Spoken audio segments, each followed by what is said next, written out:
So tonight's show is about the 21 nights in London. I believe everybody on the chat went to at least one or two, I'm guessing. I mean, we've got Lee here, as usual. Hi, my name's Lee, and I went to 3 of the 21 nights. We've also got Paddy. Hi, Paddy, guitarist from Prince Tribute Endorphinmachine. I had tickets for 3, but only got to 2, tragically. More on that later. We've got Leah. Hi, I'm Leah, and I went to one of the shows. I went to the final one of the run. Good show. And Andy. I'm Andy, and I think I went to 3, but I feel like Chopin's already going to tell me I went to more. But I think I went to 3, and I went to a few of the after shows. And I'd like to introduce Chopin, if you don't already know him. We need to do a drum roll for this. I mean, Chopin is the only person on earth who went to more of the 21 nights run than Prince himself. I'm not the only one. Mark Sullivan went as well. There was a few 21-nighters. Okay, you did the whole lot. Yeah, and all the after shows. And all the after shows. You are basically Prince at this point. And actually with a friend huddled around a door listening to a sound check as well. Yeah, you're basically Prince. I mean, you lived Prince's life for like 2.5 weeks, didn't you? He got to sit down, but he got to sit down for a while between the show and the after show. I think I did a lot more work than Yeah, right. He had it easy. Oh, wait, he was doing it in heels. Fair enough.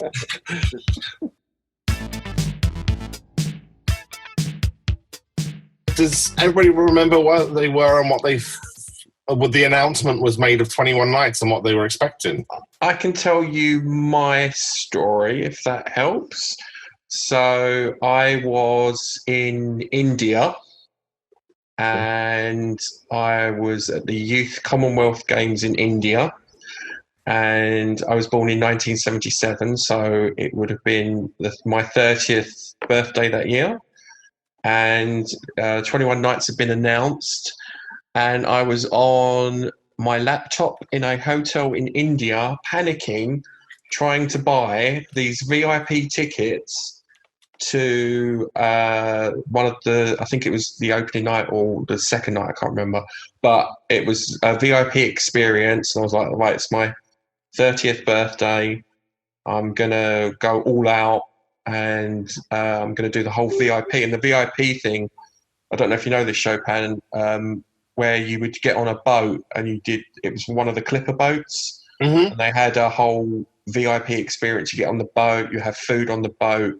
the clipper boat goes all the way to the O2, and then you go in, and then you've got like front row seats. So I was in India trying to get online. I'm panicking. I'm like, do I really want to spend all this money? And I was like, of course I want to spend all this money. I'm treating myself, in brackets, and I got the tickets, and that was it. And I had one hell of an amazing time. I was all on my own. And this is the weird part, is I didn't know anybody in the community then, and it was like no one could understand it, if that makes sense. And I was like, right, I'm definitely going, and got on the boat and didn't really mingle, but it was all expensive food. It was like couscous and all it was full VIP. I should just say, couscous with gold in it, I hope. Couscous isn't that expensively. Yeah. It was. I can't remember how much I spent. I just know it was like, in my brain, the justification of, it's my 30th birthday, Prince is in London, it's 21 nights, I've got to do it.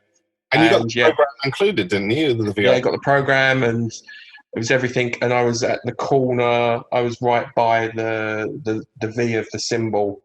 I was right at the front of the V of the symbol. Wow. Where the steps were. Mm-hmm. And I just remember it just being one of the best nights of my life. And I'm so glad to hear that was a good VIP experience, because I remember at the time there was, as ever with Prince, there was lots of controversy about, was this a good deal? Was that a better deal? Is he stinging us here? I'm just so genuinely chuffed that you had a great time on that. Yeah, no, it was. I remember it was definitely worth the money that I spent, and it was my treat to myself. And and it was the first time I tried couscous. And I know what's going to happen now. Every time everyone's going to see me now is like, oh yeah, you're that guy that had the couscous. Yeah, you're getting a lot of presents of bags of couscous for your birthday from here on By the way, out. there's no sponsorship on this podcast, by the way. There will be soon. Yeah, exactly. And then the 2 other nights I went with one of my friends, and then the other time I went with 2 of my other friends, but we were up in the nosebleeds. They were like last minute tickets and stuff, and I did that. But I remember it all 3 nights that I went to was amazing. I wish I'd gone to more. I wish I had the money at the time to do more. So, but an incredible experience, and absolutely loved it. And he blew the roof off every time. So that was my story of me buying tickets in India and couscous. There we go. Fantastic. Paddy, do you remember your when you heard the announcement? Do you know? I don't particularly. No. I remember being very excited and thinking, sort of, wow, how lucky are we? And thinking back to, sadly, not that I was there, but thinking about some of the longer runs that he'd done in the UK, like all the Wembleys for Love Sexy and things like that. But do you know, I can't remember specifically where it was. No, I think I was just like most people. What Andy said about the VIP stuff. Similarly, I think Prince, because of Prince's focus, and I think the focus of the people around them, they focus on doing a thing, and I think sometimes the details, as they cascade into reality, get lost a bit, and sometimes people get stung or have slightly bad experiences, which I'm sure are not Machiavellian or intended in any way, but it does happen. So I think I was kind of in a little bit of that mindset, thinking, well, okay, it's all the way down to London, what can I afford? You know, how many sort of VIP things do I want to attempt, etc., etc.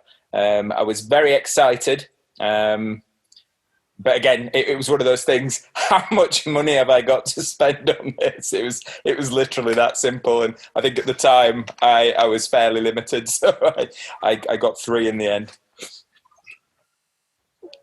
Did you go to any after shows as well?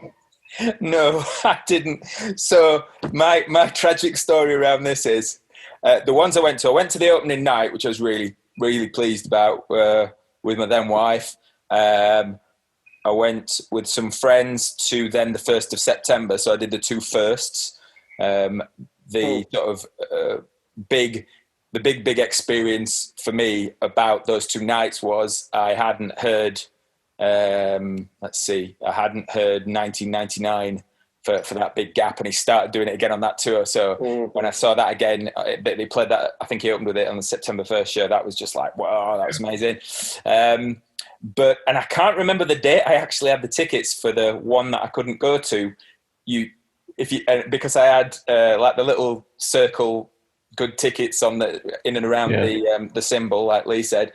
And I had tickets for the after show, which was one of the ones he played at. But unfortunately, Louise, my wife at the time, she got really, really, really ill on a 24-hour thing. And I actually struggled to find, at such short notice, somebody who could just take the tickets and go. And I had a friend of mine I used to work with, and I pinged him on spec and said, look, I've got some tickets. It's like literally, X hours away. If you can get there, I've got 2 tickets. So he took them and went, and I was mega gutted, but I just couldn't. I just sort of couldn't go because my missus was seriously ill. It was some kind of bizarre 24-hour thing. So yeah, that's kind of the. I hate. That was the best night. He came down and you could jam with him. Anyone was jamming with him. Yeah. He gave out a lot of free instruments that night. Some beats. It was great. Andy, don't. That's so cruel. He was passing out his Telecaster as well. Oh, you! It was just one of those nights. I'm sorry, man. That's how it crumbles. That was brilliant. Leah, what was your experience? Save me from this. Well, mine's like, I feel even more maybe bizarre. I feel like every ticket story is kind of bizarre. But in 2007, I was 10 years old. I had never seen Prince. I had been growing up kind of on his music because my dad was a huge fan. But my dad was very much into like the 80s. His CD collection consisted of CDs and records from the 80s. And he kind of, like a lot of fans, kind of got a little lost in the 90s, so didn't know too much more than that. And as a result, I didn't. At 10 years old, I knew the 80s and that was it.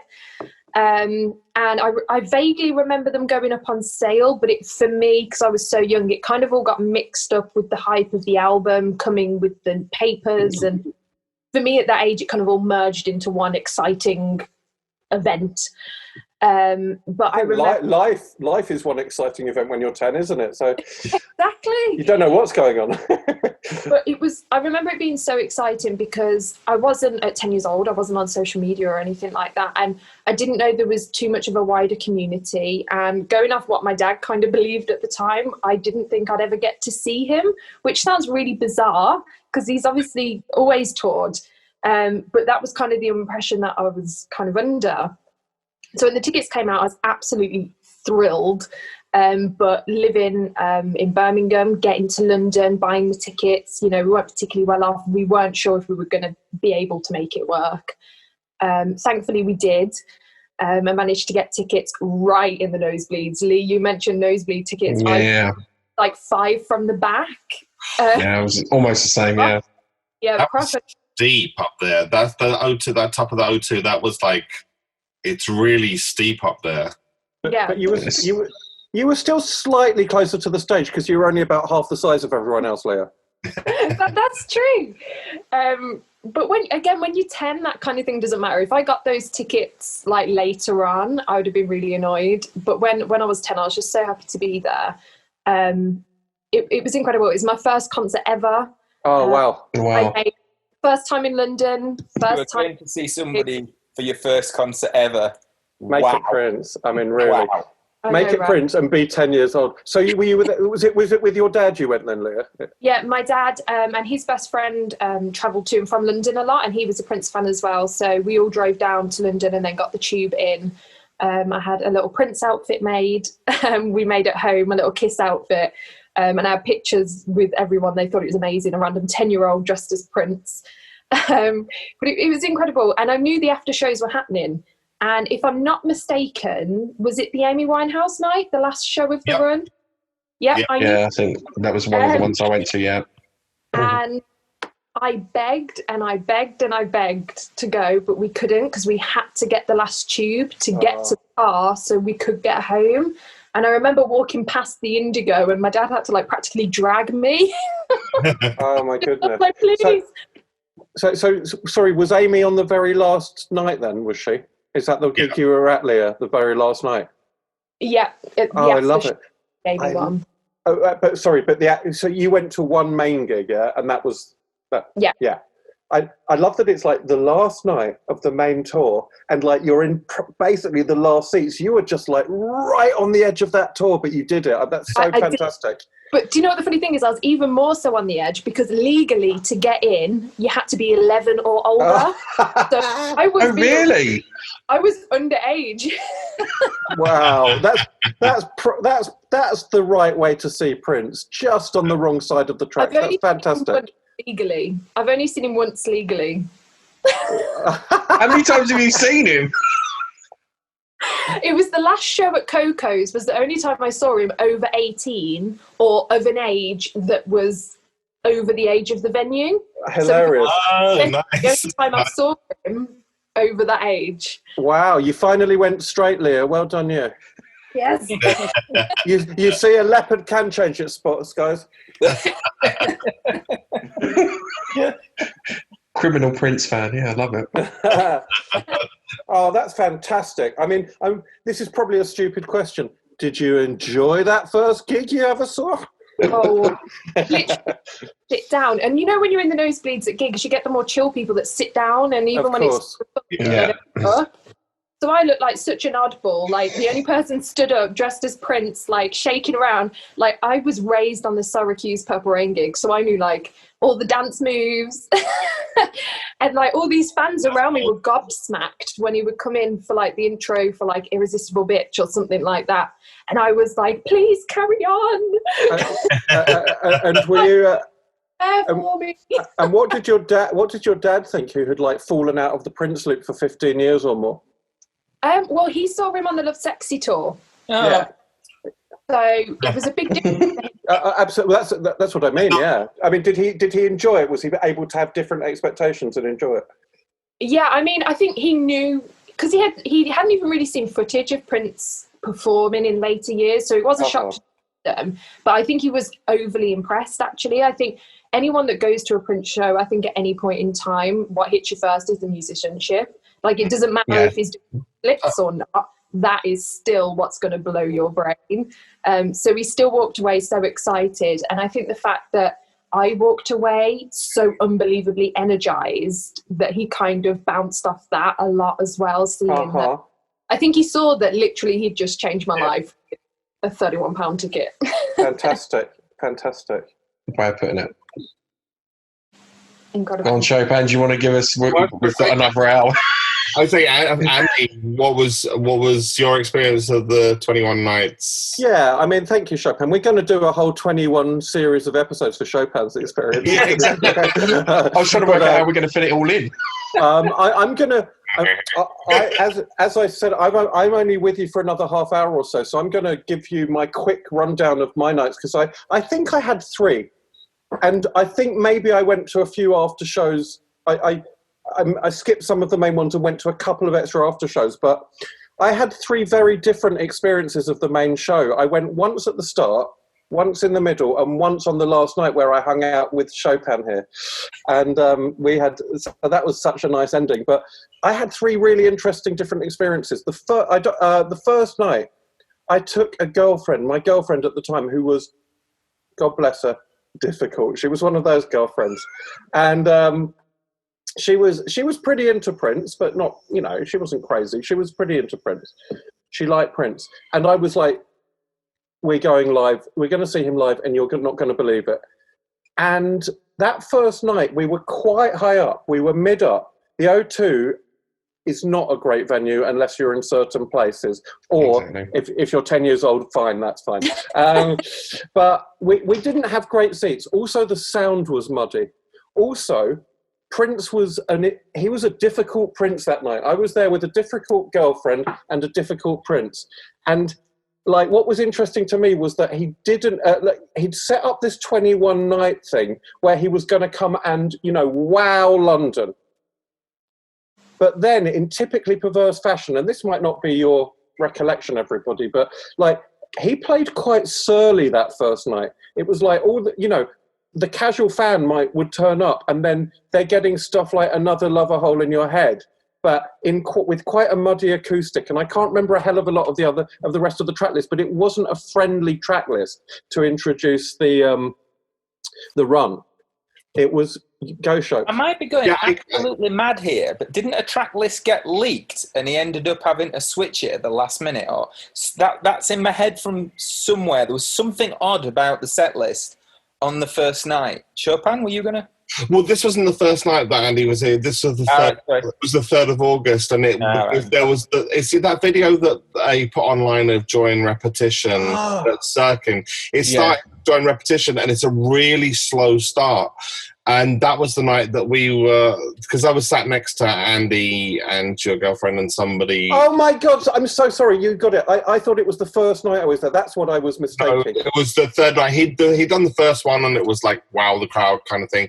This was his second one, and he started off slow and like creeped into the hits. Okay. He started off, it was like a long version of Joy and Repetition, Another Lover Hole in Your Head, Is that the one with the twins and the smoke, and that was the video that they put on the website? That's exactly it, and that's and that was the opening, pretty much the opening of the show. So it was a slow burn in, but after that, he'd done the whole controversy. I feel for you, controversy section. I remember our whole contingent. I'm so sorry, Shopes. I forgot we were there together. Honestly, I was like trying to control this girl. And every night we were there, we ended up together. That's beautiful and romantic. I remember. Well, my feeling from that is that it was a difficult set list. He wasn't in a giving mood. And then, just to give you my whole sort of quick narrative through all this, right? That that was a tough gig.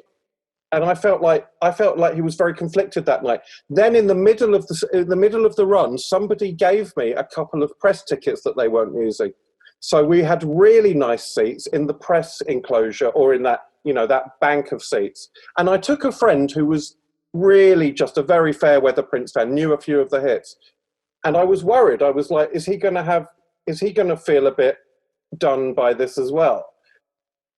And my God, it was chalk and cheese. Prince came out, he started with 1999, and that night, the sound was great, where we were was great, and Prince just came out and did, I am just going to be the least difficult Prince I can be. I'm going to give you, whoever you are, something glorious and colourful and easy, and it was wonderful. And I was so happy that my friend Duncan next to me that night was just like, I want to see somebody who's never been to a Prince concert being blown away. Yeah. And that's what he did that night. So I had a difficult one. I had just an absolutely resplendent one. It felt like, how Take Me With You feels. It felt like that from start to finish. It was just like, this is glorious. And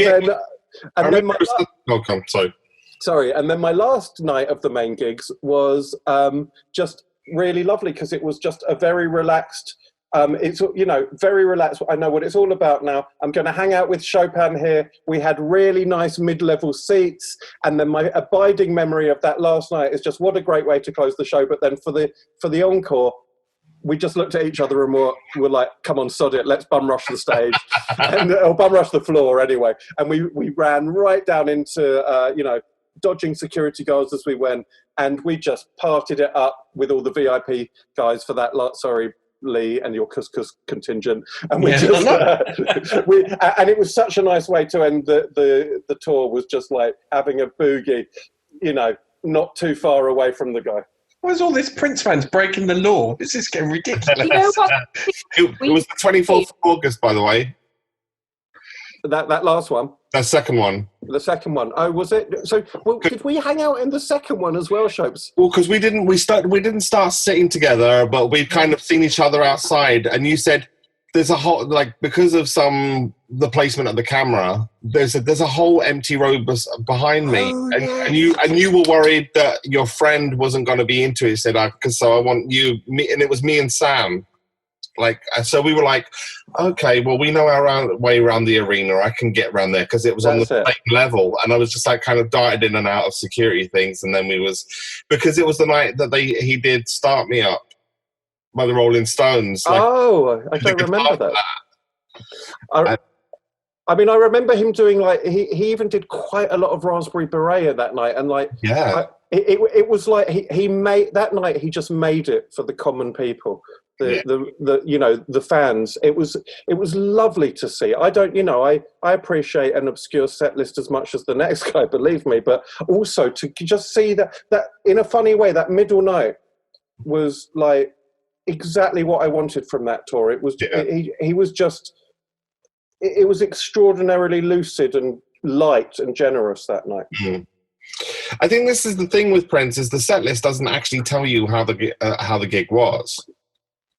Lots of times, you see on forums and stuff, people read this and they go, oh, it's just a standard show. And it was just like, well, if you read something like Hop Farm, that sounded like just a standard show. But it was not. It was one of the biggest regrets of my Prince life is that I decided not to go to Hop Farm. I don't want to hear anything back from it. Same. I know how good it was. Hear anything. Will not hear anything. I know. I just realised, Leah, Andy Allo. Lee, enough is enough. Right? I know what I'm missing. I've gone back and watched some of the footage on YouTube, and oh boy, that was a bad decision on my part. Yeah, it was. But you had the 21st of September, and that was Leah's first show. So I think there was 3 of us there at that last night with that was the one that was broadcast on Sky. Some of it was broadcast on Sky, and that was a special night. That was a really special night, and it's Leah, it's probably for the best that you didn't go to the after show as a 10-year-old, because it didn't finish until we walked out there and the sun was up. That's fine, because we drove home and I was like too hyped in the car to like contemplate. This was like Birmingham. I was still dancing in my Kiss outfit at like 5 a.m. Oh, well, in which case, sorry. So Yeah. Good one. Someone driving past your car going, is there a little girl dressed as Prince dancing in the back of that car? Yeah. I mean, yeah. Somewhere that we won't make. Yeah. I Chopin, you've reminded me of, this has reminded me of so many things, and one is like how much a gig can change just who you're with and where you're, and like, I mean, my memory is terrible. Don't take it as an affront that I can't remember when we were there together, and that's just my memory. I'm old and funky, but but you know, we've had so many great gigs over the years, and like, you know, I don't seem to remember any of them, but I value them. But I'm actually quite flattered on the night that you didn't have that good a time. You didn't remember I was there, but on the night that you remembered I was there, I take that more as a flattering thing. I was like, you didn't remember I was there when there was a bad time? Good. Oh no, I blame it all on the girl who should go unnamed. But but really, what I'd like to ask you, because you know you went to all of them, so just thinking, this sounds like market research, just thinking about your experience with the main shows,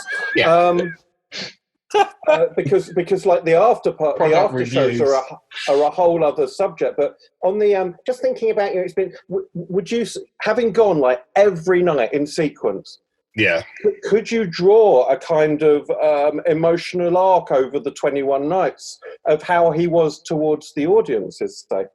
No, I don't think Prince is ever that predictable. There was just like, there'd be nights where it was quite clear he was not phoning it in, because I don't think Prince ever really phoned it in. I mean, but he wasn't like, there was no foot on the gas. And what I will say you could kind of predict was you'd be sat there and you'd be about halfway through the show and you're like, he's going to play at the after show tonight. Yeah.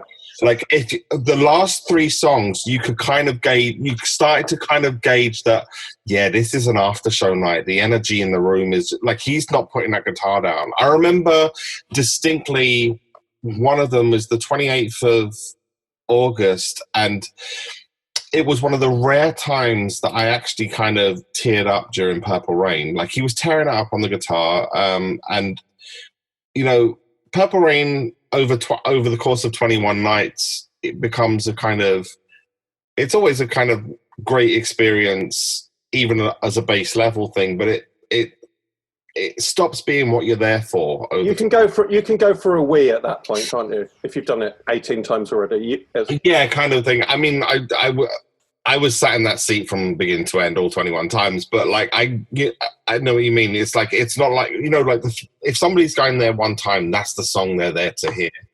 But after 21 nights, I'm here to see what he sneaks into the piano set or the sampler set, or, you know, the little sort of flourishes or whatever. But the 28th of August, I remember he was like, Purple Rain hit me. And the guitar hit me, and I was just thinking, like, and I was bored. I actually had to sit down, and somebody was like, "Oh, you know, like, are you okay?" And I was like, "I am. I'm just in a good place." And it was that I was like, "He's not, you know, he's in love with this guitar tonight." And I'd kind of thought nothing more of it, like, but was under the distinct thing. Tonight's an after show night. It was a midweek. And we got there, and it was the show where it was just guitars, drum, and bass. And I can tell you, the next morning after that show, people, all the friends that we had at the show were calling each other going, no, like, it's going to be like, you know, it's like our personal NAM, you know, like, you weren't there, man. You don't like understand how good I don't think the Vietnam vets were going, you don't understand how good it was, show. But you know what I mean? You don't understand how important it was. You have to be there to understand. I'm not how good. Yeah. That couscous was amazing. You had to be there. I will say it was really good, though. It was even better if you were illegal, though. Although that show was louder than Vietnam. That was, the ears were ringing the next morning. It was crazy.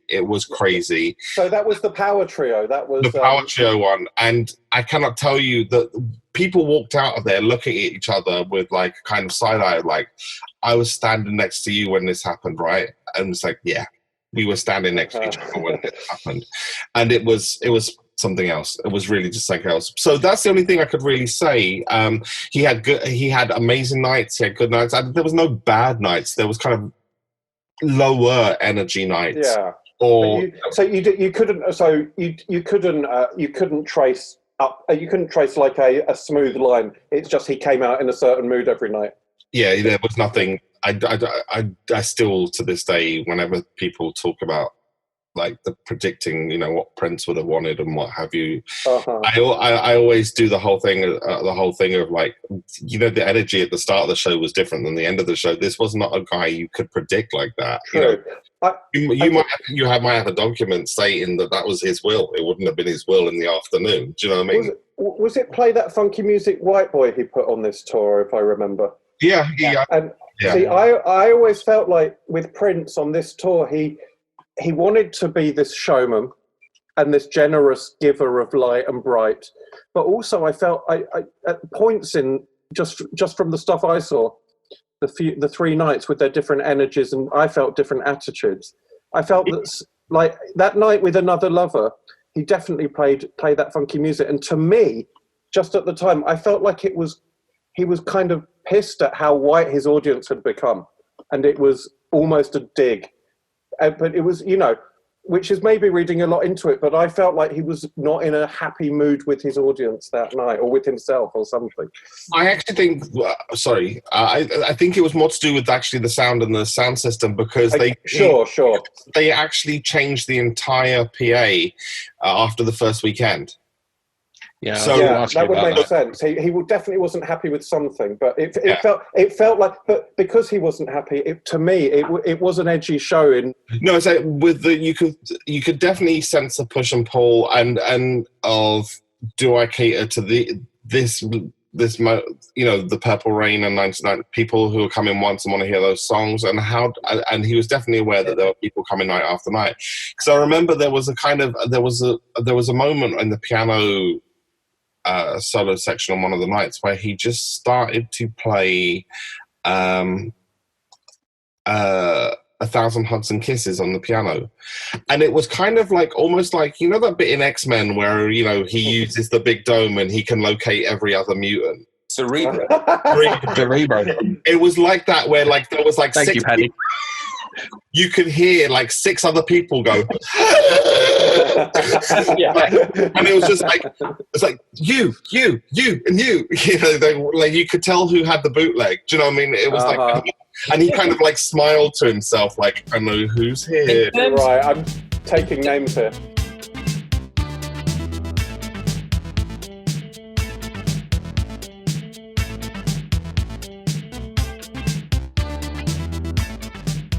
In terms of mechanics, if you're going to do like 21 nights in a row, so you're looking at, say, 21 2-hour shows, as you've all quite rightly pointed out, you have hardcore fans, you have people who have heard Purple Rain, Kiss in 1999 type of thing.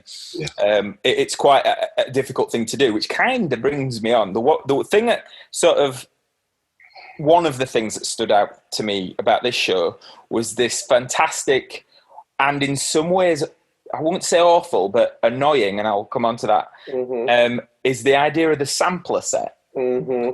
This really blew my mind. The first, he didn't do it on the first gig. I can't remember which, I think it was about 4 or 5 in, he started using the sampler set.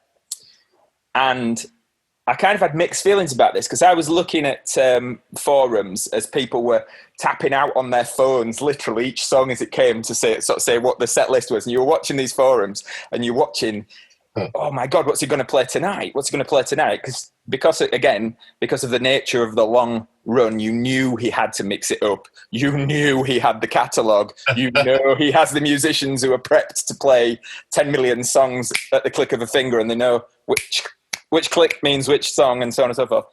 So he starts flying the sampler in. So I'm looking at this and I see, before I knew it was a sampler, I see things like, I'm sure, I'm saying this, it's the first time I saw a list, there may have been one before, but I saw Erotic City and I'm like, holy shit. And then I saw Darling Nikki, holy shit. And then I was like, Nasty, what? So again, eventually, where I heard it live and sort of heard a few of them by other means and so on and so forth, which led me to have quite a conflicted view of this. Mm-hmm. Because if I'm not a religious man. I respect anybody's right to have a faith, something which fills them, makes them feel good, blah, blah, blah, blah, blah. Prince is no different. He's obviously had this spiritual journey. He was always spiritual, should I say? Spiritual's a brand new word, TM, Paddy. Always it sounds like a good brand of toothpaste or something. I'd use that. Yeah, it's very good. And so he's always spiritual. He became more defined later on for a variety of reasons that I'm sure we'll perhaps cover a little bit in other podcasts and so on and so forth. But one of the main things about the direction that side of his character went in was the fact that he wouldn't play certain songs. So I was listening to these thinking, I don't really want to hear the first few bars of Erotic City and not hear the song. And I don't really want to hear the first few bars of Darling Nikki and not hear the song. Because whilst I appreciate as an artist, he's at liberty to pick and choose what he wants to play and have no issue.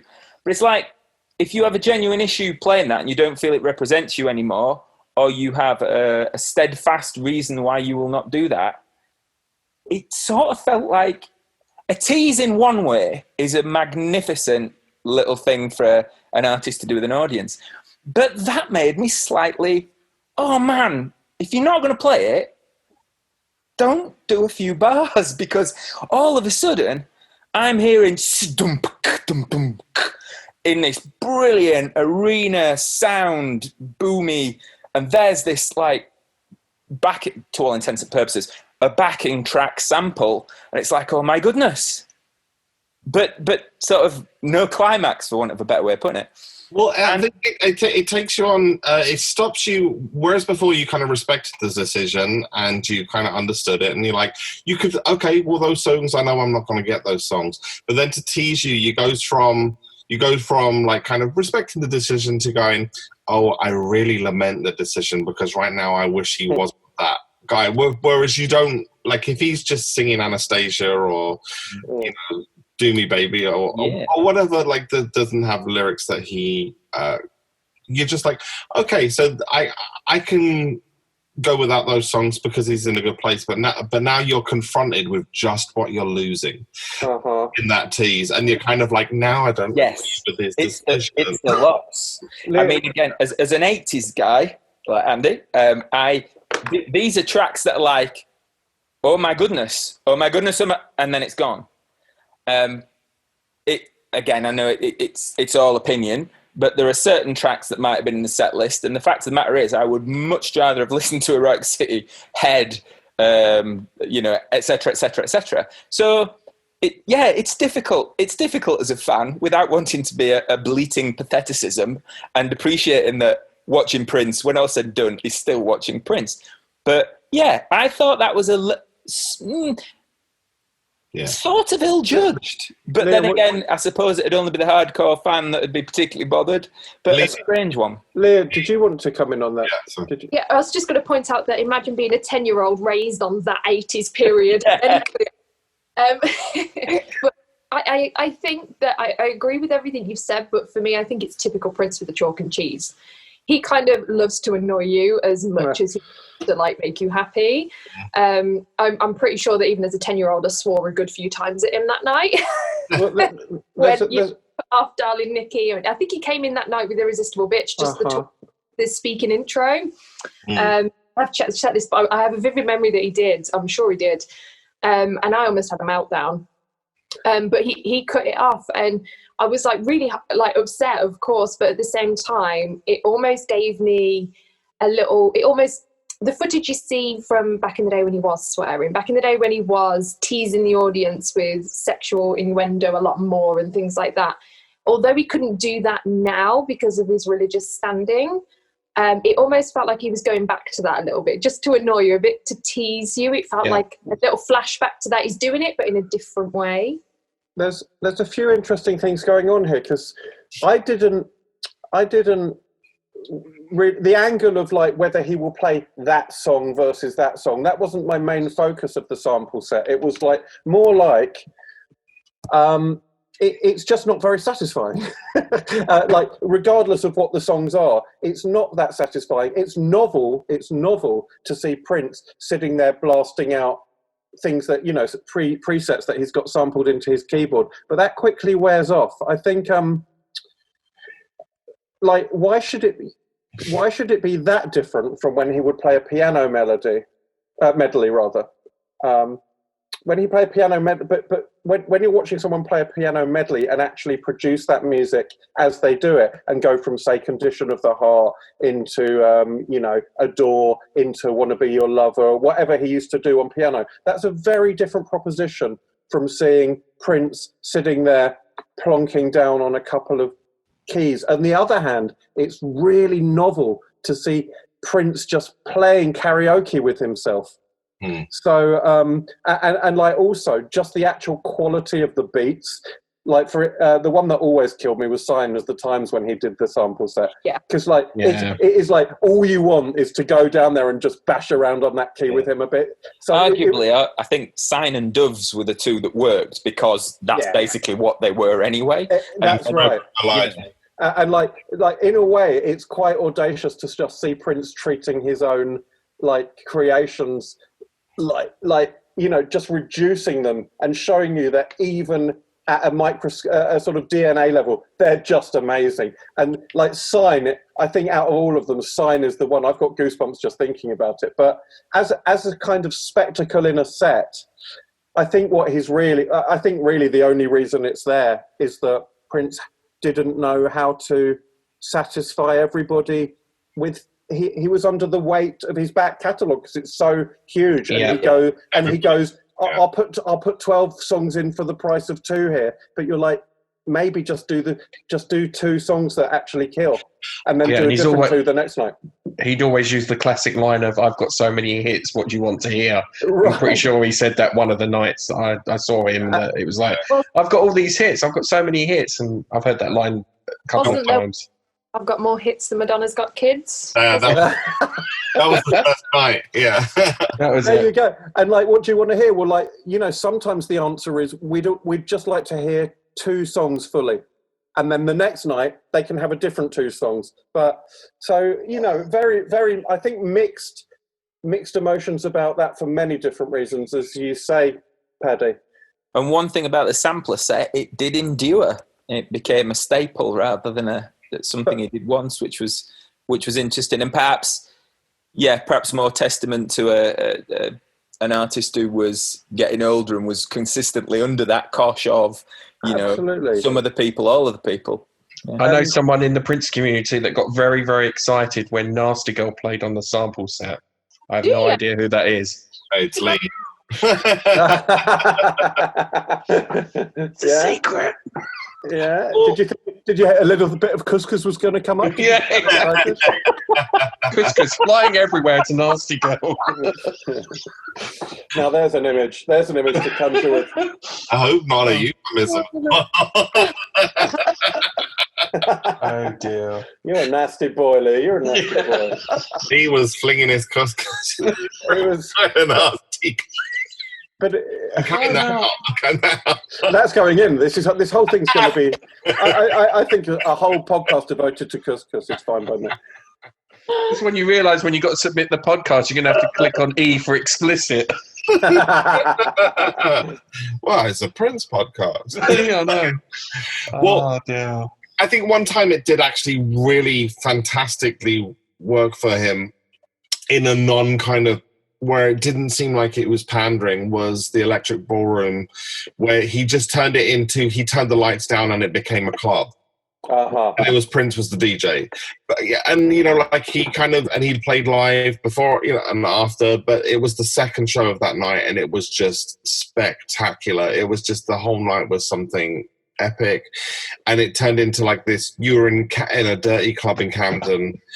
I think in the main shows, it was kind of a teaser thing, and I think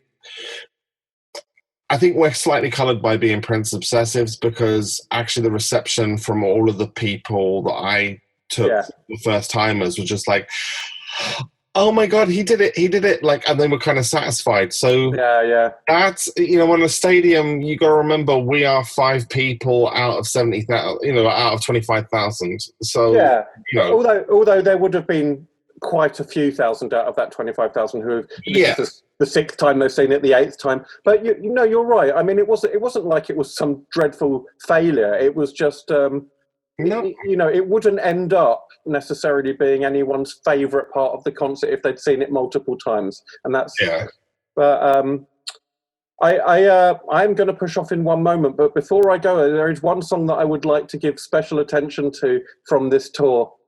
Do you know what it is, Shopes? You look like you know what I'm going to say. No, actually I'm not. I mean, it was always great live, but I remember particularly on this tour, every time I saw it, it was controversy. It took the show to another level, and it was just because... Sorry? Say again, Leah. About that, I missed that my night. My dad made me miss the first song, and we walked in just as controversy was ending. Oh no, I'm sorry. It was terrible. What can I say? That I remember on the last night, it was dreadful. That was the only night, Leah, that it really sucked. It was bad. For a start, he did it in French. I've got nothing against it. He did it at a quarter speed. There was yodeling in it. It was terrible. Wait, did he do it on the sampler? Because that would make it okay. Yeah. He did it. No, it was bloody brilliant, mate. Sorry. Amy Winehouse came on and sung it. No. Out of all of his songs, that song in particular is always the song live that really sounded like it could have been released the week before. It was always hard. And like, I remember even on that difficult night, that first time I went, that cut through everything. It suddenly brought you bang up to date. It was like, it reminded everyone just how jamming. It never failed to smoke. Except maybe that last night when you missed it, Leah. Yeah, that was the only time it ever sucked. What a bummer it was. Controversy as a song is a bigger Prince definer than Purple Rain will ever be. In some ways. Controversy is Prince. It's a hard one. It is a hard one. We it's if you know anything about Prince, that one is always a marker on record and live. It is, what did you say, a defining song? Definitely. I think because lyrically it's more defining of Prince than anything else. Yeah, it sets it out really pretty much on the nose, but it gets away with it, right? If you were going to play one song, and you said this is what this guy does, Purple Rain or Controversy, I think Purple Rain was more of an anomaly of Controversy is like, well, it's got the Minneapolis sound. He's talking about androgyny. He's talking about sex, but he's talking about it in a spiritual way. Oh, hey, I'm thinking about that guitar, the rhythm guitar on the 16. That is Prince. As soon as that comes in the O2 or in a small club or anywhere in between, like whatever the concert's been before, it just goes up. It's an amazing live track, and like that was where he's like that song. He would always sound so immediately relevant again in whatever time frame it was played. Yeah, it just like, because it was way ahead of its time. It was proto techno or proto house, quite a few years before that was a thing. Like you said, though, if it was released a week before, you wouldn't know. You wouldn't bat an eyelid. No, exactly. Like a really amazing song, guys. It's been lovely. I wish I could stay and listen and talk, but I'll come and listen to this when it's out, and I'll hear the rest of your memories. It's been really lovely. Pleasure as always, Andy. Thank you. I just have to say one thing that I remember about the last night is that I forgot that I got 2 tickets to the after show, and I was like, Andy, I've got a ticket for the last after show, and you were like, I've got a meeting with my publisher about this new book in the morning. Like, and I think you made the right decision because, you know, that worked out quite well for you. But I remember, and I just remember, like, we just had that show, and I was like, come to the after show. He said, no, I've got to work with a publisher. I said, well, I hope it all works out, and I hope it all goes good. Good luck in the morning. And then I went and danced myself stupid. What a note to leave me on. Yeah. and on that bombshell. That's the payback. Great, thanks, Chopin. I mean, I love you, boy, but you've just ruined my night. That's the problem of being friends with an elephant. Sober elephant. I always remember. Oh dear God. Well, I was going to say it's been lovely. No, it has. It's been lovely. I will come and listen to the rest of what you get up to. I hope there's no other revelations about how my life could have been better. But I think that worked out quite well myself. Yeah, true. I'm not unhappy with the way everything went. We had a good time. I'll leave you to it, guys. Lots of love. All right. Thank you, Andy. Bye, Andy. Take care, bud. Bye.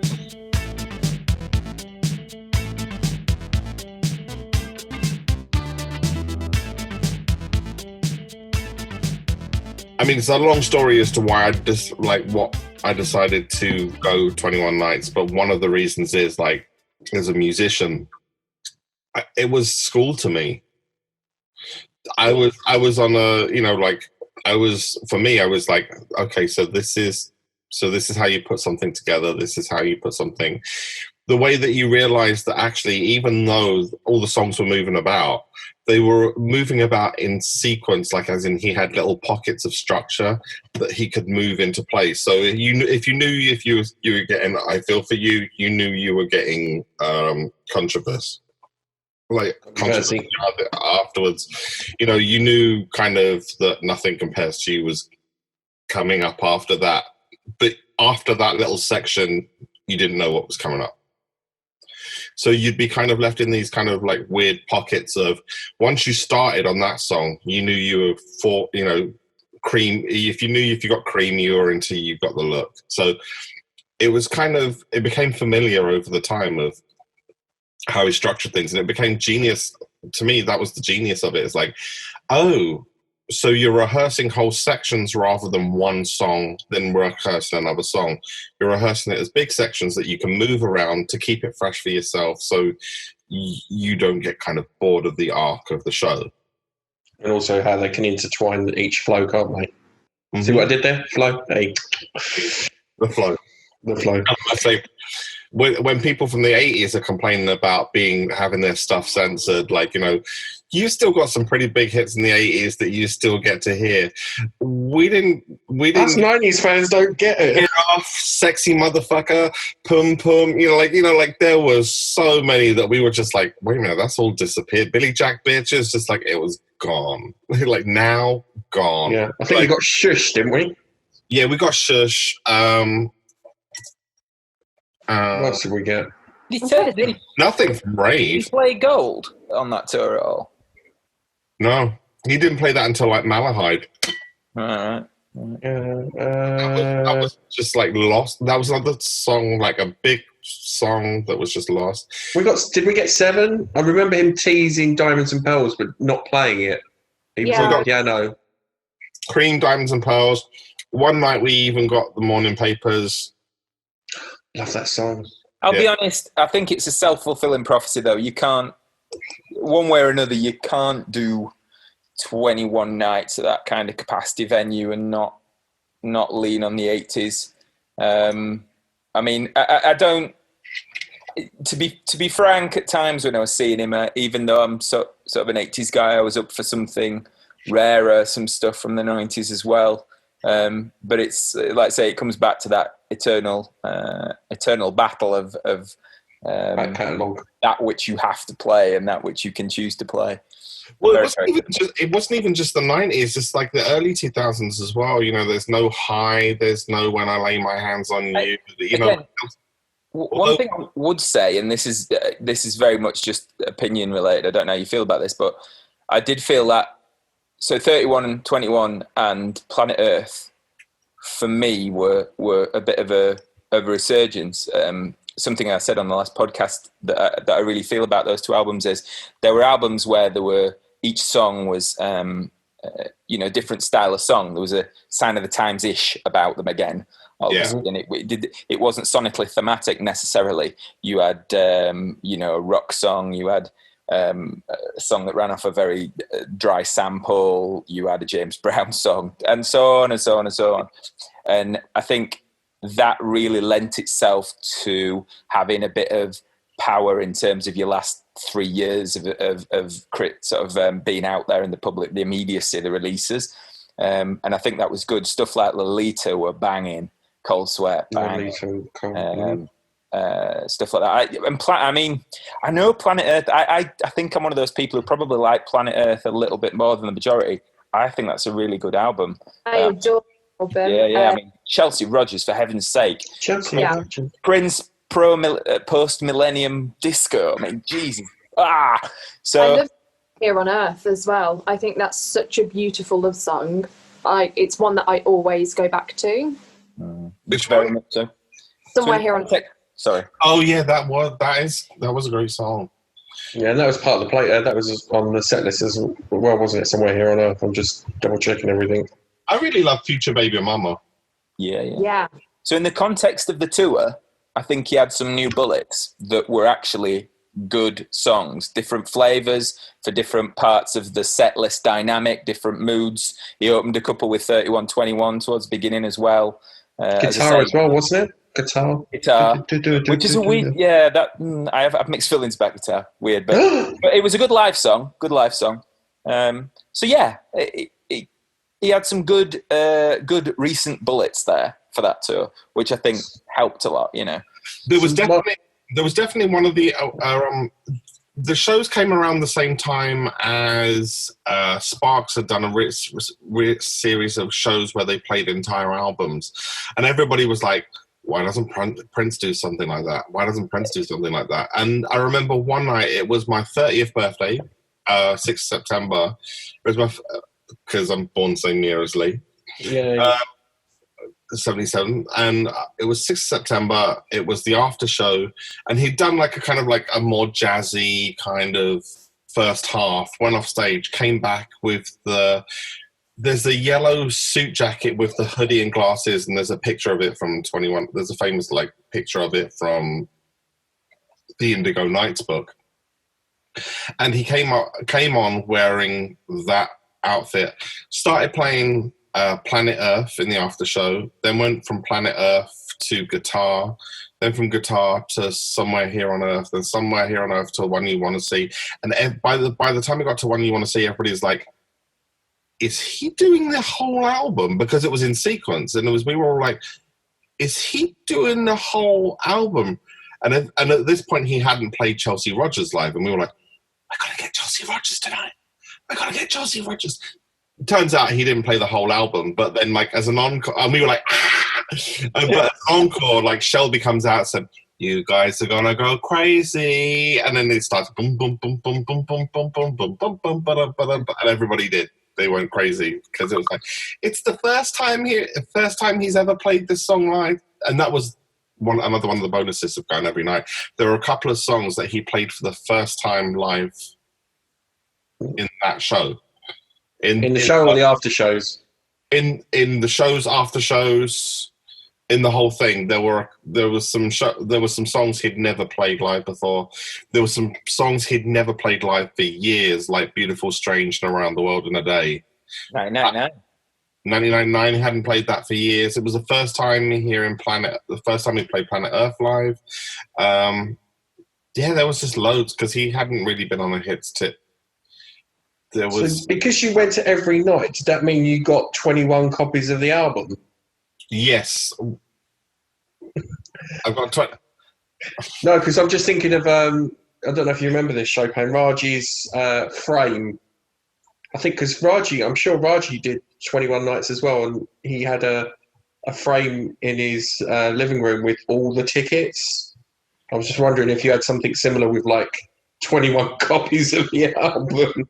That's always been my intention, and I kept them, and as well as there was tour adverts in the Metro, like fold out. And I kept a couple of those things and stuff. And I always intended to do a big frame thing. And then I just realized, you know, if I lived alone, I could do something like that. But like, I didn't change, not really changing the subject, but kind of spinning off. Didn't London Meetup come from 21 Nights? No. So, okay. So here's the story of, here's a little kind of extended story. Yeah. Of how I got involved in the London Meetups was because of One Night Alone. And also the reason I went to 21 Nights is because of One Night Alone. So I hadn't seen Prince at all. I'd been a fan since 1992, hadn't seen him, missed all the tours. I was a poor kid, couldn't afford. But this was the first time I was working, had a job, didn't live at home. So I was a member of the MPG Music Club. So I decided to go 2 of the 3 nights of One Night Alone in London, and I went to the first one and the last one, and I missed out October 4th. And he played Anastasia and Xenophobia at those shows, but none of the other 2. And I was like, I can't even miss a night with this guy. Yeah, I can't even miss a night because like he's playing some of my favorite. I mean, he played some of my favorite songs. Don't get me wrong. On the shows he played Empty Room. He, you know, like. I was aghast at some of the stuff that he played. You know, he played Dolphin, Sign of the Times, and like, you know, I cannot complain. But I missed one night, and I missed Anastasia, and I missed Xenophobia. So I was like, the next time he comes to town, I'm going to every show. And it turns out everybody in like on our row, you know, it was a lively, dancey row. And Lynn, who was one of the founders of the meetup, was on that row, and we kind of connected. And then and because I was from London, and I lived in Hackney, the Marquee after show was happening very close to my house. So I was just like, come on over. I know the way. So we were like dancing. Pied Piper of Prince music. Exactly. We were on the tube, like, oh, way, oh, like literally from Hammersmith to Angel Islington. It was the whole way. It was like we was doing it ain't over. It ain't over. You know, like switching between that and like one side of the train going, oh, way, oh, and the other side going, it ain't over. So it was like a magical journey. And it was that night she was said, well, you got to come. And like a couple of days later, she contacted me on Housequake, and she said, are you Chopin from the tube journey to the Marquee? The ginger guy? And I was like, I definitely am. And she said, you need to come to the Prince meetups, just meet up with a couple of people. And it was about 3 or 4 people then. And it was just like, and that was 2003. End of 2002, I went to my first one, and we're still going.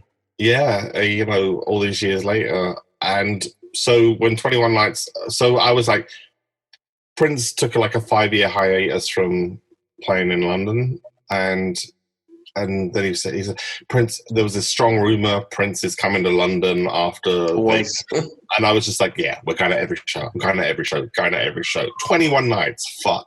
So it went from I'm going to every show, I'm going to every show, I'm going to every show, I'm taking out another mortgage, I'm taking out another mortgage. It turns out there was a couple of things. First of all, tickets were cheap, great. Overtime at my work was plentiful, great. And and the roster clerk owed me a ton of favors, great. It all lined up. I was in a business suite of a Holiday Inn in Connecticut, because when the tickets went on sale. So I was literally getting up first thing in the morning, running downstairs to the business center and booking my tickets because I was on holiday. The same thing as you, Lee. Yeah. So literally it was the same experience of, I was like, right. Gotta get them. Yeah, gotta get them. So I said, what I'll do is I won't get all of the tickets tonight, but I'll get my framework tickets. So I get and then they announced it was 21 Nights plus after shows, and I was like, fuck. You know, like shit. Like I'm not even doing early shift the next work. I'm literally that month work isn't seeing me. I'm a ghost. Anyway, so I think, right, I'll get 2 tickets for the first show and first show. 2 tickets for the first after show, 2 tickets for the last show, 2 tickets for the last after show, and somewhere meet in the middle. And what I'll do is I'll build my ticket collecting from there, and I ended up getting about like 10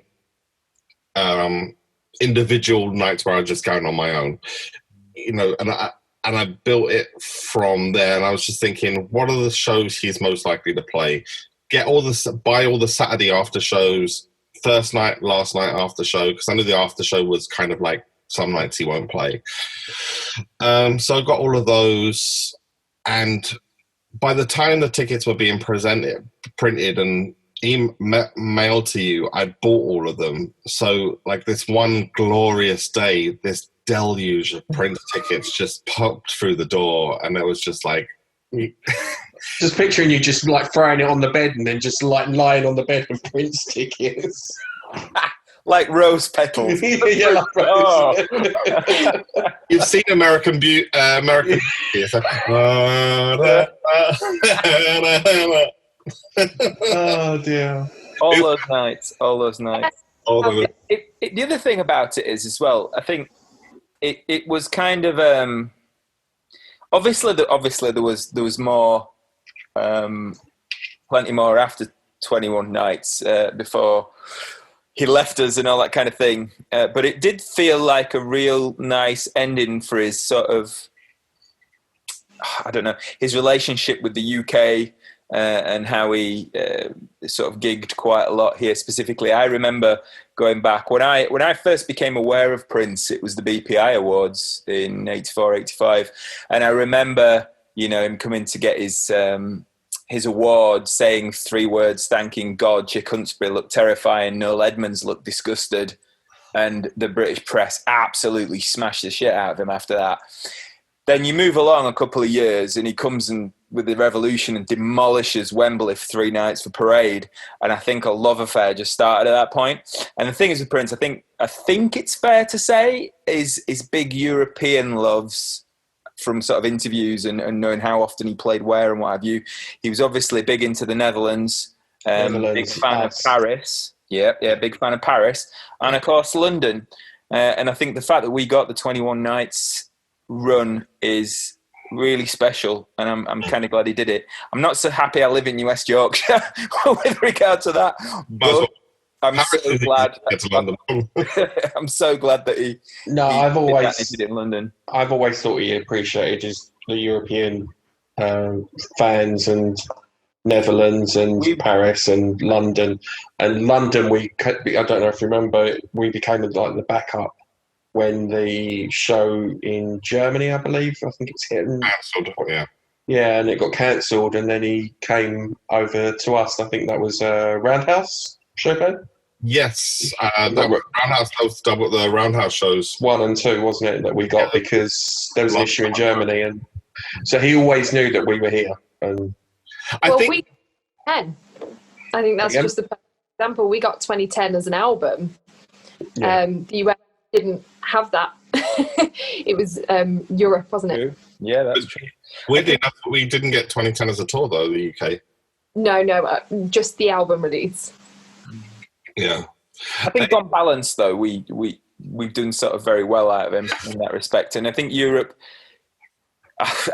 It's hard to know how to articulate this because I'm certainly not knocking the Americans in the slightest, but I think there is a certain relationship the Europeans have had with his music over the years that is perhaps.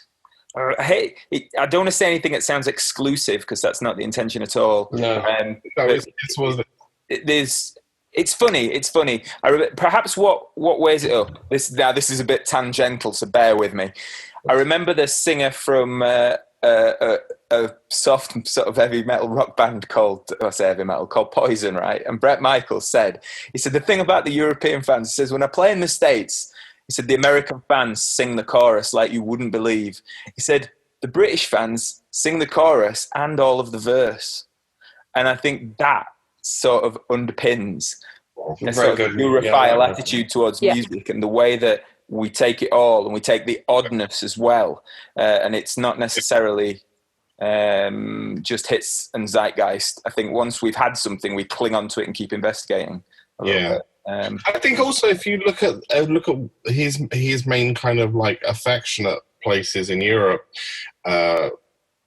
London, Amsterdam, Paris, those were the first 3 shows he played outside the state. Before he played Canada, he didn't play Toronto, I don't think, until it's either 1999 or Purple Rain. I think it was even Purple Rain was the first Canadian shows. I could be wrong there. I could be wrong. But as far as I send answers on a postcard, please. No, you're right. Yeah, no, it's Purple Rain. Maple Leaf Gardens in Toronto, because that was one of my favourite ever Purple Rain solos. But anyway, I won't go there yet. Can I addend that? My husband was front row at that show. And okay, I'm just going to sit down somewhere else for 10 minutes. When Prince did the guitar solo with the water coming out, it landed all over my husband. Oh God! Oh man!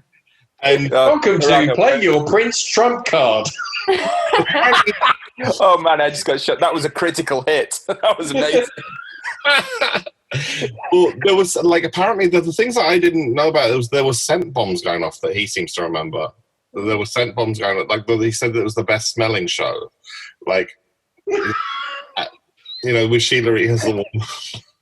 Actually, saying that it landed all over my husband and it was the best smelling show is probably not the best. Thank God we can edit. Anyway. Edit. That's staying in.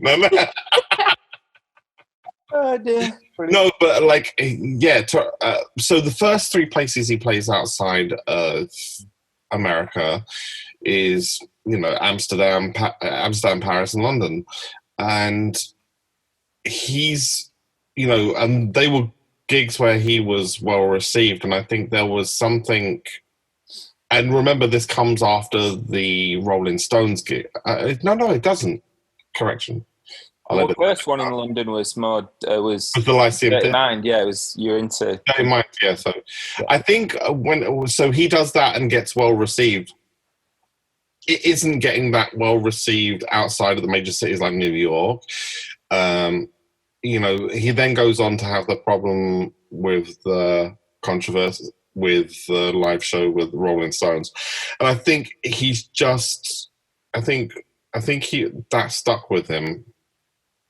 That he could just do something new in those places. And I think those cities became synonymous with, I can do, like New York, like LA, I can do something new there.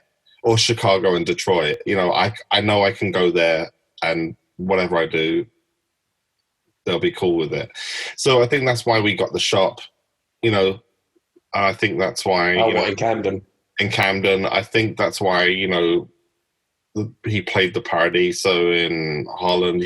I think that's why he filmed Sign of the Times there. It's just he knew that those were places, Paris and Amsterdam were where he could always go. I think they became that.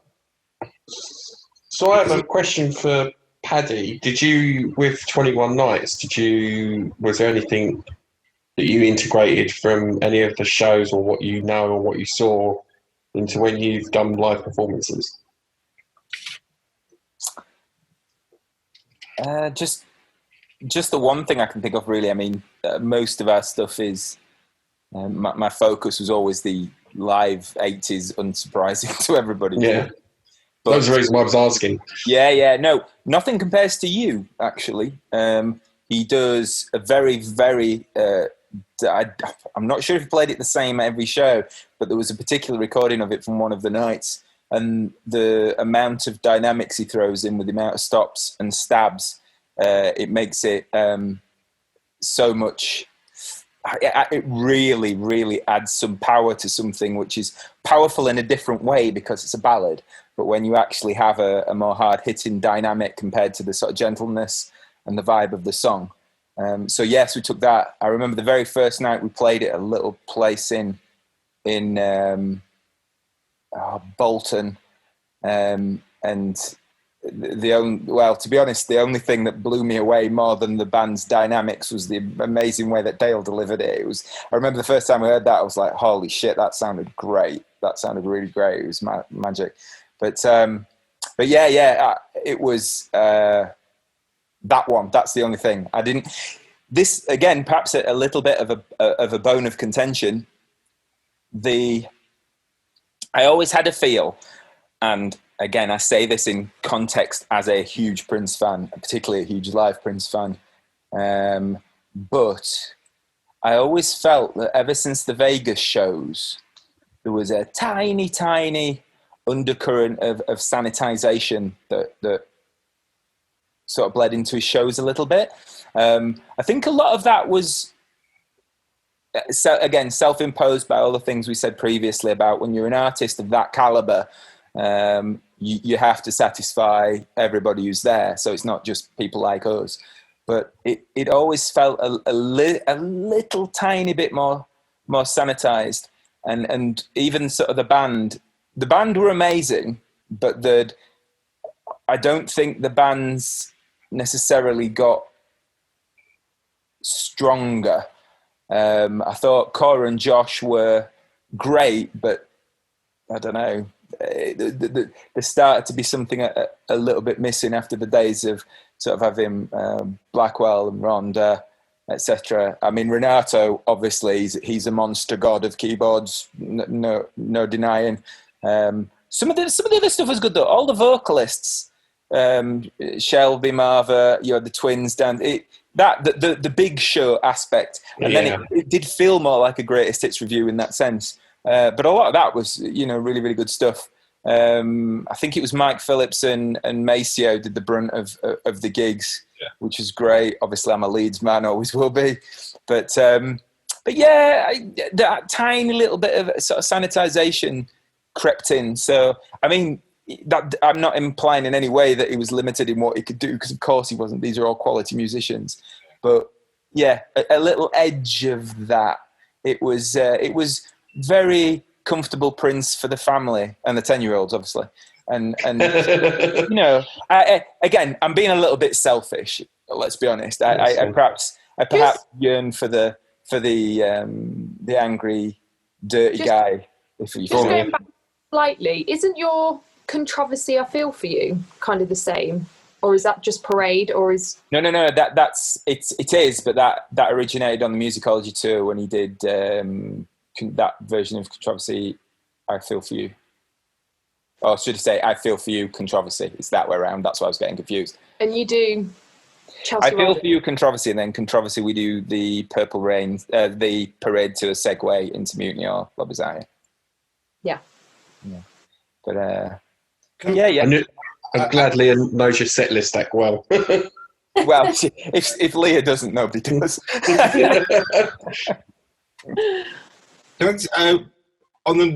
With Josh and Cora Dunham, I'll say this: they might not have been the most dynamic in terms of the main show, but where they really came into their own was the after shows. That's good to hear.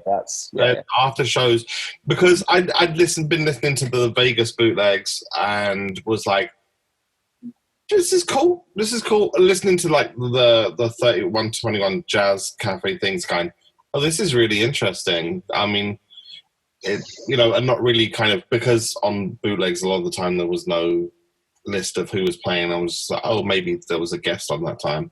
And so when that band went into Stratus in the after shows, that lifted the roof. When they did Stratus, the three, and that particular band arrangement, Renato Neto was obviously amazing, Morris Hayes was amazing, but it was really well underpinned by Josh and Cora, and I think that's where they came into their own, because they were more trying to get a player like our Cora, who's quite a light player in terms of Prince's history, to replicate something like a Lindrum is kind of not fair in one sense, because I think the pair of them are very nimble and light, punchy kind of players, as opposed to, you know, something like Michael Bland or John Blackwell, which are real heavy hitters, and they've got real punch to them. But the after shows were musically quite nimble, and that's where I think they came into their own, just as an audience member. I mean, you could listen to the bootlegs and maybe disagree, but in the room, it was definitely when they went into the jazz tinge stuff, and when they could explore the songs, like the way that they did Around the World in a Day and A Beautiful Strange. I mean, I was usually like, I remember that time particularly because usually, you know, like when you get emotional, you get teary-eyed and stuff. I remember by the time we got through Around the World in a Day, kind of like an instrumental of Paisley Park and into Beautiful Strange, I remember being so emotionally overwhelmed that I couldn't even cry. It was something else. Somebody, you know, it was again, somebody was like, "Are you okay?" And I was just like, I can't even answer. And on the last after show, when they did Villanova, like Jimi Hendrix's Villanova Junction, that was always like a favorite of one of those. I loved listening to that on one of the kind of Paris bootlegs from like '93, I think it was. And I was just like, I'd love to hear Prince play Villanova Junction. And it was, I never thought, because it was just such a moment. But then they went into it in the after show, and I was done. It was one of those musical moments where I was just like, I don't even think like crying, like one of those kind of, it's so beautiful, so beautiful. This was like, astral traveling. I was, I left my body, I left part of myself in that room. Do you know what I mean? It was so good. This is why I went when those moments that are just like, this is worth every aching for, this is worth every tired, oh my God, I can't believe I have to do this again. Like my ankles, my knees, everything aches, but like because it was exhausting. It was exhausting to try and keep up with, that band in that sense, because I'm not a sit down and watch. I'm a dance. I'm a dance and scream and shout around, even as an audience member. But that's where they came into their own and created musical moments that were just stunning. And I think the main shows really were fair because they were trying. And this is, I think, a crux of all bands. Say after the New Power generation, say 95 era, every band after that 95 band was dispersed was kind of cursed with having to recreate the sound of another band. And you're kind of judging them, like, oh, they do their own stuff well, but they're not as good as the Revolution. But it's kind of like, well, the Revolution never had to do Billy Jack Bitch as well, so it's kind of not like a fair playing ground in that sense. And I think that when you're dealing with a main hit show, they'll always sort of fall short in some respects, but it was the after shows, I think, is where you kind of find out where the band is at and why he's got those people around him. I think that you can get your personality out of type of vibe in an after show, whereas you're a little bit more doing a job at a gig. Now I see what you're saying, and I say I want to caveat it with, it was still a fantastic band. I'm not saying anything other than that, but obviously we've got a lot to compare against and a lot to go back over, I suppose. Could be one of the next podcast discussions, band members or favourite band lineups. Yeah. I think in addendum to that, I think that the two post 96 bands that fared really well in terms of reputation were the One Night Alone Band and Third Eye Girl, like because he wasn't in a hits mode. Yeah. So like, because he wasn't in a hits mode, like, people talk about, like, the One Night Alone band, but they don't really include musicology in that realm of great shows. And therein lies the problem of, if Prince had never gone through the One Night Alone phase, like doing shows without hits and doing Rainbow Children live, and just got those people in to do musicology, I don't think their reputations as Prince's band would be as strong, because we wouldn't have got to see their personality in the same way that we did with the One Night Alone shows. Fair argument? Yeah, they were very, very distinct. A very, very distinct period was that, which was very welcome. I have to say, I mean, if I wanted a casual listen, I love Rainbow Children, but it isn't the obvious thing I'd go to first necessarily. But I have to say, my favourite live experience with Prince, probably other than the first time I ever saw him, was One Night Alone in Manchester. There's no getting away from it, because it was just like the whole vibe. It was smaller, it was personal, and again, juxtaposed to the point of everything we're just saying, he went off and everybody stamp, and they wouldn't stop stamping. And he did come out having said at the beginning, I'm not going to play sort of Red Corvette and Purple Rain tonight, I'm doing this. And he played Purple Rain anyway. And it was like, oh, go on. It's lovely. But that period was extremely special. I think it does play to what you're saying about those musicians, and again, probably slightly unpopular of me. I thought Third Eye Girl was sort of another step down for me.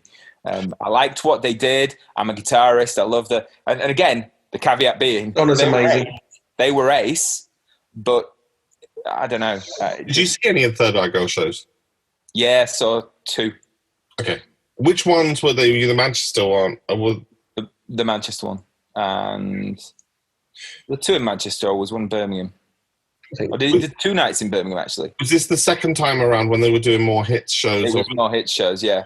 Right. It was probably slightly better at that point, because they'd brought keyboard players in as well to sort of beef it up a bit for that time. Whereas I preferred the first time around, and these two probably deserve a lot of time to talk, because no, it's fine. I think they're messaging each other saying, "Oh my God, listen to these two go on like saddle." No, that's fine.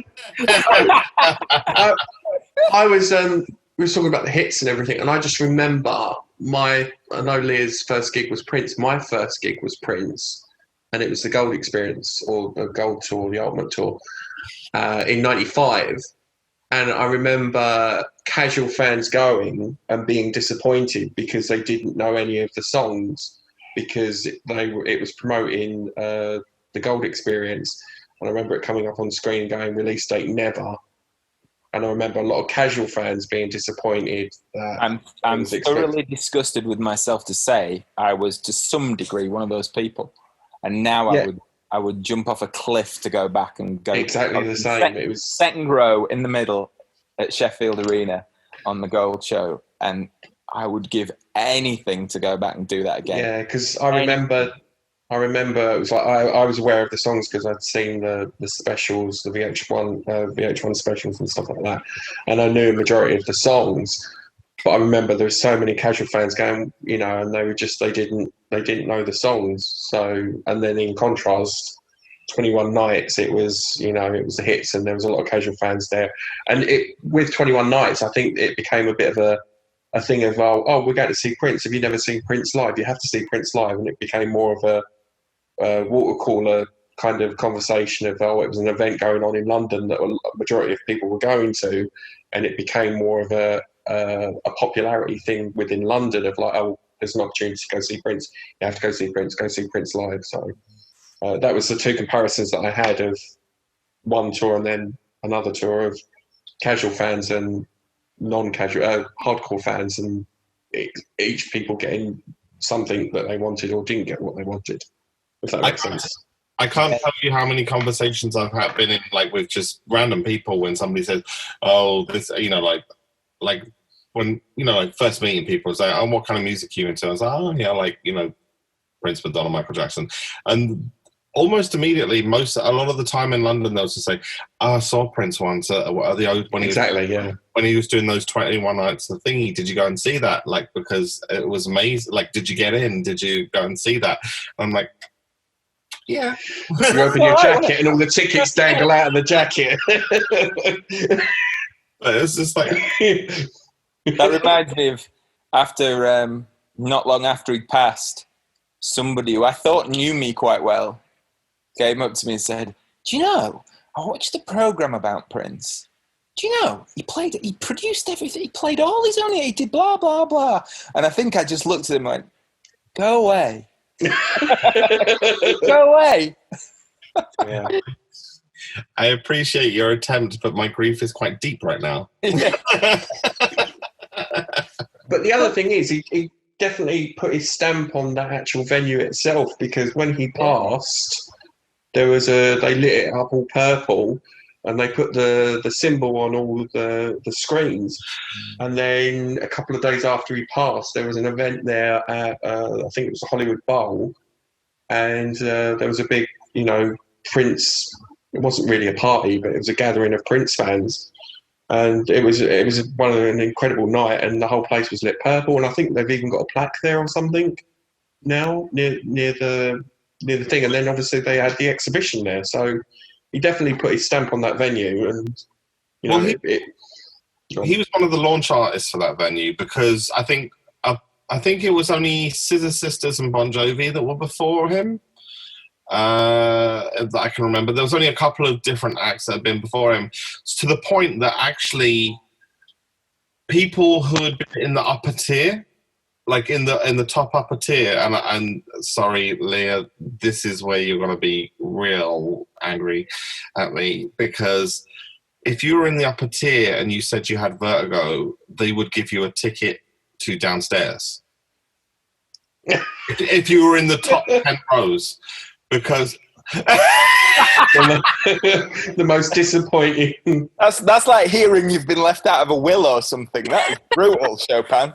I'm sorry, but this is what they were doing with the venue. They really didn't know, and there was... Wait, so they didn't see a 10-year-old and go, do you know what, she probably shouldn't be all the way up there. Yeah. Health and safety in brackets. There were 3 nights where I could only get tickets in the top tier, and I only sat in the top tier once, because and that was because I was with a friend, and it was when I knew someone that worked there, and I was just like, oh, it's really steep up there, and she was like, yeah, if you go around there, they'll give you. It's a problem with the venue, because when they opened, they started advertising, if you have vertigo, don't sit in these seats. But at the time, they hadn't advertised that, so they were actually leaving space downstairs for people to go down. They and that's so when we go to the O2, it'll be like, oh yeah, I've got vertigo. So you probably could have got tickets. Yeah. Moved downstairs. I did end up down there briefly. My dad's like one of those cheeky people who, if he's got a chance, he'll take it. So we did end up down there for the encore. Okay. A 10-year-old, very overwhelmed. I don't remember kind of how we got down there or how close, but I do remember distinctly my dad arguing with the security guard, because my dad took the opinion of, the longer I argue with this security guard, the longer Leah's at the front. So he was arguing for ages, and I just distinctly remember, like, jaw on the floor, Prince was doing Girls and Boys, I'm sure it was, and we were kind of by the point of the symbol, and my dad was arguing, and the only bit of the conversation I picked up was my dad going, what's your name? I used to do your job. What's your name? And he was like, Tom. And my dad was like, what's your second name? And he was like, Tom. And he goes, oh, your name's Tom, is it? That's all I remember of this argument. Somewhere in the audience, someone went, that sounds like a great name for a sat-nav. Oh my God, your dad's a Karen. Let me talk to the manager. It was Karen by choice, bless him, because he decided that the longer he stayed and argued, the longer I was down there. The fact of the matter is like that security guard probably knew that you could get moved downstairs. So yeah, that was when I got hit on the head with a glow stick, actually, because people were throwing them on the stage, weren't they? But to be honest, I about it, because we ended up going in late. I missed coming halfway through Controversy, as I said, because my dad was flirting with someone outside. Long story. A lovely bosom with a cymbal sitting in it, and then jumped at the chance. So we came in quite late.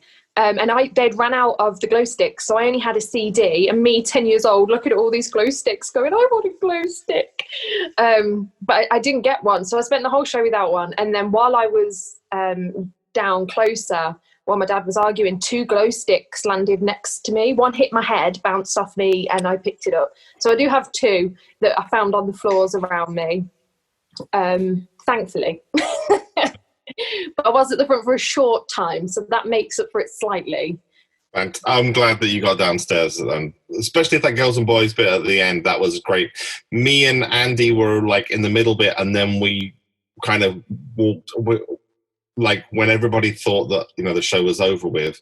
Obviously, after 21 nights, I was like, "Oh well, this is routine for me. Like everybody's leaving their seats. I'm like just going zoom straight in there, and just." Stood by the sampler thing because I knew usually he came back for a samplers section, but this night he was doing not only the sampler section but songs as well. He was like really extending it out, like he was savoring every moment himself.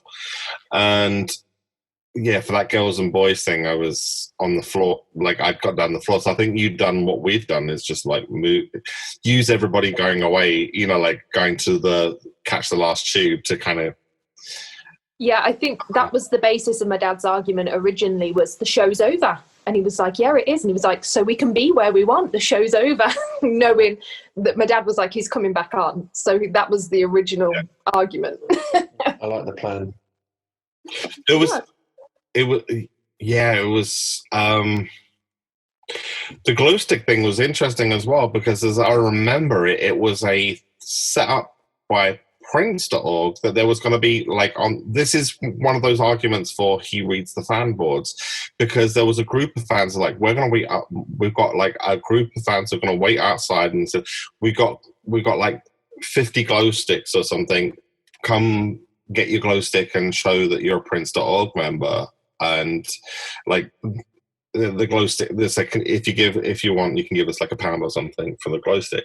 Anyway, so they did that, but I just was meeting someone else. I was going to do it, but when I walked in, I was just like, wait a minute, they're all handing out glow sticks to this show. I was like, he's read the message boards for sure, because that's no coincidence, because it was purple glow sticks, and that's exactly what the guys from, I can't remember if it was Housequake or Prince.org, I think it was Prince.org, that was setting it up to like hand them out. What a lovely thought to think that you'd read that and thought, right then. I mean, that's lovely. Yeah, he was definitely reading the message boards, definitely, for sure. It was just like, oh, that's a great idea. It's gonna, especially as he's televising it, so that's going to look great on camera. Like, yeah. So, got to ask you, Chopin, as the official PPUK 21 Nights archivist, specialist, professor, master's graduate type. Purple guru. Obsessive nerdy geek, yeah. Yeah. So, what was, if there was one moment that particularly sticks with you, and I know you've spoken about a couple of emotional moments, or sort of where you went off to a different place and all these things. What was the moment in all those hours of awesome Prince music? I would say, weirdly enough, the moment wasn't actually at the show. It's that after every after show, so you go to the show, we'd go to Nando's, and I'd always just have we'd go to Nando's that's inside, we'd hang out at Nando's. Keep saying that name, we'll get sponsorship. That will help. No, Nando's. Yeah, so you go to the main, so you hang out in one of the bars first. We'd all gather in one of the bars. We go to the main show. Then all of the London meetup crew would go to Nando's. I would just have a frozen yogurt because all I needed was moisture and sugar. Like, that's literally all I needed at that point, because I knew what was to come. We'd go to the after show, wait an hour, see if he turned up. If he didn't, but we'd we'd wait until the lights turned on, and they'd always hold the last boat. Now, after every single night, there would always be a group of about 5. Some nights it was 5, midweek it was about 5 or 6. Weekends it was 20 to 30 of us that we all knew on the back of the Thames Clipper, speeding through the Thames at about 3 in the morning, 4 in the morning, singing. And then there'd be kind of a moment where we would just take in what we'd seen. So, like, actually at the show, it was just a constant assault. It was a constant, like, get to the, what's the next moment? That was amazing. Oh my God, I was blown away. He's still playing. What's the next song? Oh my God, he's doing those lyrics. And I wonder what he'll do next. Do you reckon he'll do this? And it wasn't until you were sat down on the back of that boat, speeding through London, like the wind in your hair type thing, going, this is like one of those in novels where they go, that halcyon summer. Do you know what I mean? And it was like one of those moments where you were there and you were aware you were creating that summer for your own memories. And it was like you were with friends. You'd seen something amazing and even though everybody saw the main shows, you were just at these private shows that were going to be part of history, and you were kind of at that point aware that he wasn't going to, although you thought he was going to be around forever, you're kind of aware that there will be a time where he's even not around or not doing stuff. You knew you were creating that kind of that movie for your memories type thing. You were creating that that piece of film for the, like, when your life flashes before your eyes. One of those things is going to be on the back of the Thames Clipper after a Prince show, going, we just saw something amazing, and you were aware of it, and you were the people around you were aware of it. And I think that was what was really special, because that was something that was happening in your 30s, not your 20s. That was happening in my teens. It's a nice sort of parallel with when you're a bit older and you look back at a coming-of-age summer that was specifically that time in your life, the planets aligned, the situation aligned. 21 nights of Prince in London, you live in London, you have a close group of friends. That's beautiful, man. Absolutely beautiful. I had those amazing summers when I was a teenager, but I wasn't aware I was having them. I was too caught up in personal dramas, what have you. But now I look back on them as those, those amazing times. But I've had summers since, and I will continue to have them. But I know it doesn't seem so at the moment with the current lockdown and virus situation. But we'll have those summers again. We'll be on a dance floor with each other again in the coming months, years, whatever. We'll hope so. We will. I might even come down to London at some point. And oh my God! I really do need to.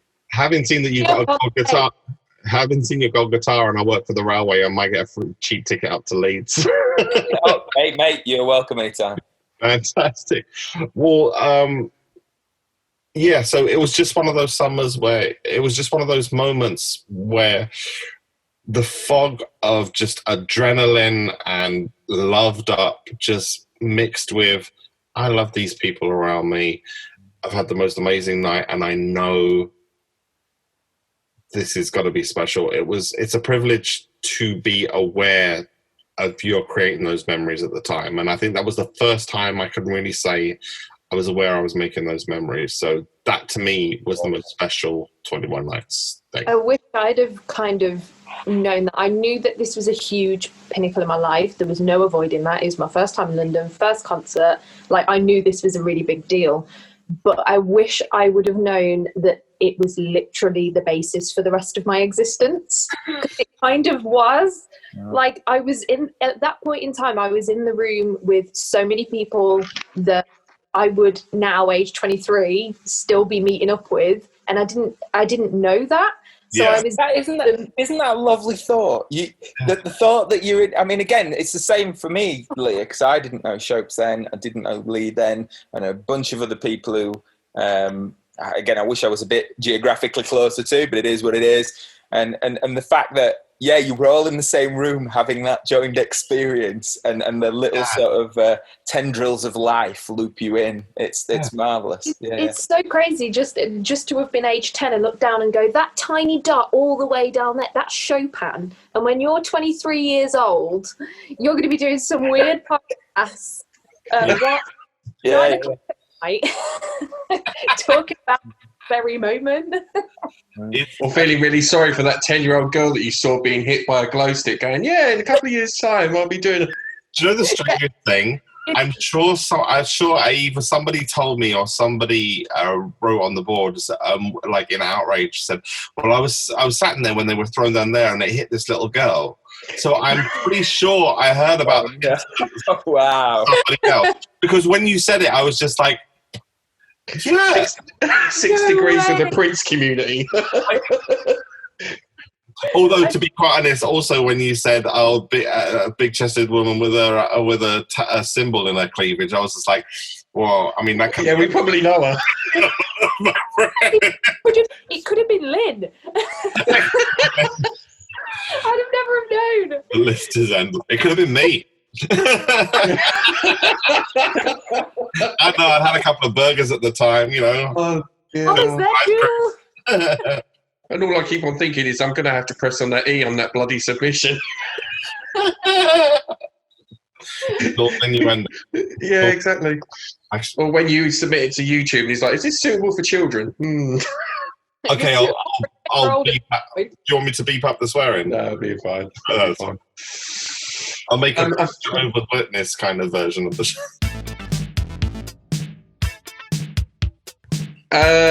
Always a pleasure. I'm hoping people are enjoying these podcasts. We're getting great feedback. Thank you for listening.